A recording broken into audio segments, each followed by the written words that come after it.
Meantime, let's take you live to the White House now for the press briefing. The National Security Advisor, Jake Sullivan, to talk about the latest in the Middle East. So I'll turn it over to him. Thank you, Corinne, and good afternoon, everyone. I'm here to provide a brief report on the Iranian ballistic missile attack against Israel that occurred earlier today.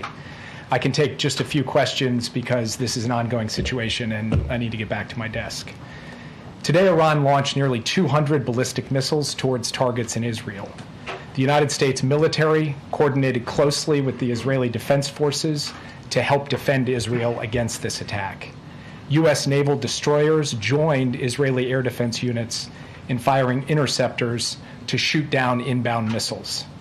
President Biden and Vice President Harris monitored the attack and the response from the White House Situation Room, joined in person and remotely by their national security team. We are still working with the IDF and the authorities in Israel to assess the impact of the attack. But at this time, and I stress at this time, we do not know of any deaths in Israel. We are tracking the reported death of a Palestinian civilian in Jericho in the West Bank. We do not know of any damage to aircraft or strategic military assets in Israel. In short, based on what we know at this point, this attack appears to have been defeated and ineffective. This was first and foremost the result of the professionalism of the IDF, but in no small part because of the skilled work of the U.S. military and meticulous joint planning in anticipation of the attack. We are also aware of reports of a terrorist attack in Jaffa that took the lives of a number of Israeli civilians and wounded several others today. Our condolences go out to the families of the victims and to the family of the Palestinian civilian in Jericho. Obviously, my update here is based on early reports, and we reserve the right to amend and adjust as necessary as we gather more information. The word fog of war was invented for a situation like this. This is a fluid situation. We will consult with the Israelis on next steps in terms of the response and how to deal with what Iran has just done, and we will continue to monitor for further threats and attacks from Iran and its proxies. We are particularly focused on protecting U.S. service members in the region. And with that, I'll take just a few questions. Yeah. Thanks, Jake. Is the administration making any preparations to evacuate U.S. citizens from Lebanon or elsewhere in the region? We have been very clear for some time now that U.S. citizens should avail themselves of commercial means to depart Lebanon, given everything that's going on. We have said that from this podium, from multiple podiums. We continue to say that, but we have not begun triggering a non-combatant emergency evacuation, a NEO, and do not have an intention to do so at this time. If that changes, we'll let you know. But we continue to reinforce the point.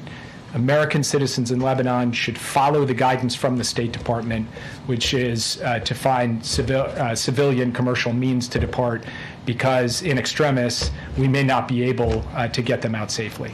Yes. Thanks, Jake. What is the U.S. view on whether Israel should retaliate, and what is your concern about this leading to a wider escalation of war in the region? We've had some initial discussions with the Israelis in the aftermath of this at the military level and also at the White House to Prime Minister's office level. We'll continue those conversations in the hours ahead. I'm not going to prejudge or get ahead of anything. We want to have some deep consultations with the Israelis, and I'll have more to report to you after we get the opportunity for deeper discussions. And escalation in the region?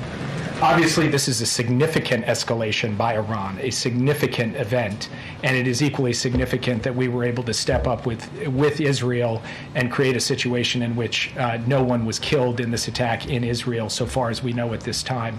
We are now going to look at what the appropriate next steps are to secure, first and foremost, American interests, and then to promote stability to the maximum extent possible as we go forward. Yeah. Back in April, the president's message to Israel was to take the win when the U.S. and Israel were able to intercept the barrage of Iranian missiles. Is he recommending a similarly limited response this time? I will not, from this podium, share the president's recommendations. He will have the opportunity to share them directly. We're going to have, as I said, ongoing consultations with the Israelis this afternoon, this evening. It is too early for me to tell you anything publicly in terms of our assessment or in terms of what our expectations are of the Israelis or the advice that we will give them. So will he be speaking to Prime Minister Netanyahu today? I don't have anything to announce from this podium, but I can tell you that he is tracking this minute by minute. We are very much deeply in touch with the Israelis, and insofar as we have calls to read out, we'll make sure to read them out with you. Just last question, then I'll turn it over. Thank you, Jake. In April, after Iran struck Israel, the U.S. issued a number of sanctions as a consequence. This morning, the president said there would be severe consequences if Iran carried out this attack. What are those consequences, and are they more severe than sanctions? Totally legitimate question, and that answer will come based on the conversations and consultations we have with our Israeli counterparts. It's too soon for me to stand before you today and give you an answer. What I can tell you is this. We are proud of the actions that we've taken alongside Israel to protect and defend Israel. We have made clear that there will be consequences, severe consequences for this attack, and we will work with Israel to make that the case. Thank you very much. Thank you. Thank you, Jake. Thank you, Jake. Okay, on to the rest of the programming here. This morning, President Biden was briefed by his Homeland Security Advisor, Liz Sherwood-Randall, on the latest. All right, that's the latest from the White House with regard to the attack that took place on Israel earlier today. The White House stating that this is a significant escalation by Iran with regard to the attack itself, making mention of the ballistic missiles that rained on Israel. They were defeated and non-effective. That, according to the White House.